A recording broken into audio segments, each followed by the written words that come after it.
Hello મિત્રો, જય શ્રી કૃષ્ણ. મારી હોમ કુકિંગ રસોઈની ચેનલમાં તમારું સ્વાગત છે. આજે હું એકદમ સરળ અને ટેસ્ટમાં બેસ્ટ, એકદમ સ્પોન્જી એવો ઇન્સ્ટન્ટ મિની ઓરિયો ચોકલેટ કેકની રેસીપી શેર કરવાની છું. અને આ ઇન્સ્ટન્ટ ઓરિયો ચોકલેટ કેક એકદમ ઓછા પૈસામાં એકદમ બેકરી જેવો જ સોફ્ટ અને ટેસ્ટી બનીને તૈયાર થઈ જાય છે. તો આજે હું ઓરિયો બિસ્કિટમાંથી ચોકલેટ કેકની રેસીપી શેર કરવાની છું. તો એના માટે મેં આ 2 ઓરિયો બિસ્કિટના પેકેટ લઈ લીધા છે. તો હવે આપણે એક બાઉલમાં બધી બિસ્કિટને કાઢી લેશું.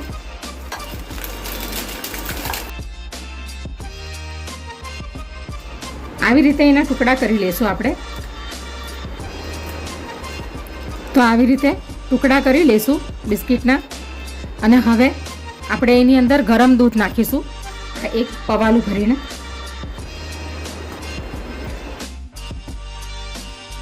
હવે આપણે એને મિક્સ કરી લઈશું. તો આવી રીતે આપણે બધી બિસ્કિટને દૂધની અંદર બરાબર મેલ્ટ કરી લેશું. તમારે મિક્સીમાં કરવું હોય તો તમે મિક્સીમાં પણ કરી શકો, પણ આવી રીતે મિક્સી વગર પણ આસાનીથી મેલ્ટ થઈ જશે બિસ્કિટ. તો હવે બિસ્કિટ મેલ્ટ થઈ ગઈ છે દૂધમાં. બરાબર પરફેક્ટ આપણે દૂધ લીધું છે 1 કપ 2 બિસ્કિટના પેકેટમાં. હવે આપણે એની અંદર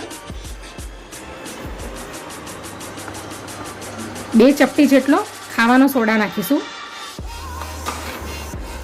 1/4 ચમચી જેટલો બેકિંગ પાવડર નાખીશું. હવે આપણે મિક્સ કરી લેશું.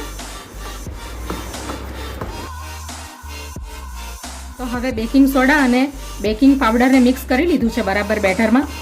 હવે આપણે આગળની પ્રોસેસ કરીએ. હવે મેં આ નાના 4 બાઉલ લઈ લીધા છે અને એની અંદર મેં બટર પેપરના નથી યુઝ કર્યું.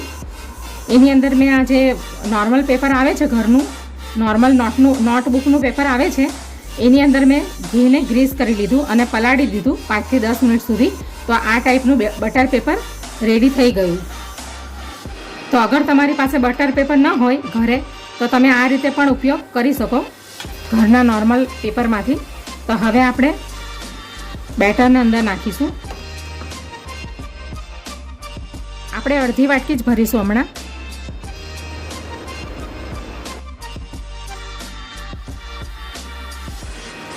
હવે આપણે જે આ કેડબરી આવે છે એના આવી રીતે ટુકડા કરીશું અને આવી રીતે વચ્ચે મૂકી દઈશું.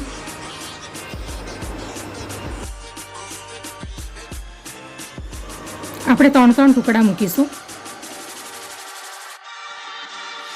હવે આપણે ફરીથી બેટરને કેડબરીની ઉપર નાખી દઈશું આવી રીતે. અને થોડી જગ્યા આપણે બાકી રાખશું, કારણ કે આ કેક ફૂલશે એટલા માટે. એટલે થોડી જગ્યા આપણે બાકી રાખશું.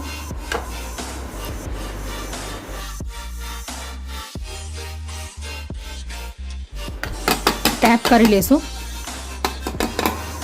હવે આપણે એને કડાઈમાં બેક કરવા મૂકીશું. તો હવે ગેસ ઉપર મેં નોનસ્ટિક કડાઈ મૂકી દીધી છે અને એની અંદર થોડુંક પાણી નાખી દીધું છે, અડધા કપ જેટલું. અને આ મેં સ્ટેન્ડ પણ મૂકી દીધું છે વચ્ચે. તો હવે આપણે આ બાઉલને આવી રીતે મૂકી દઈશું.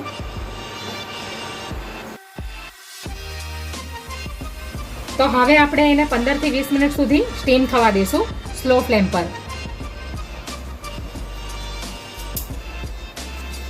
તો હવે 15 થી 20 મિનિટ થઈ ગઈ છે.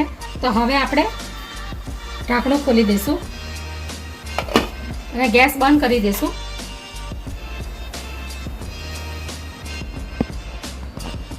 તો હવે ચોકલેટ કેક રેડી થઈ ગયા છે. તો હવે આપણે એને બહાર કાઢી લઈશું.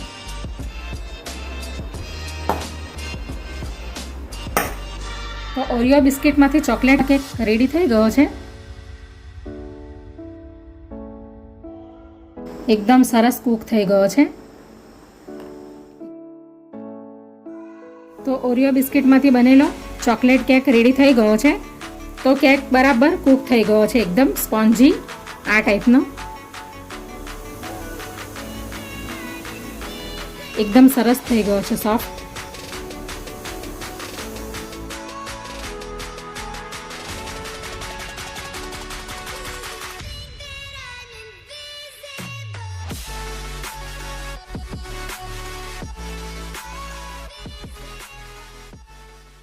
Audio Jungle.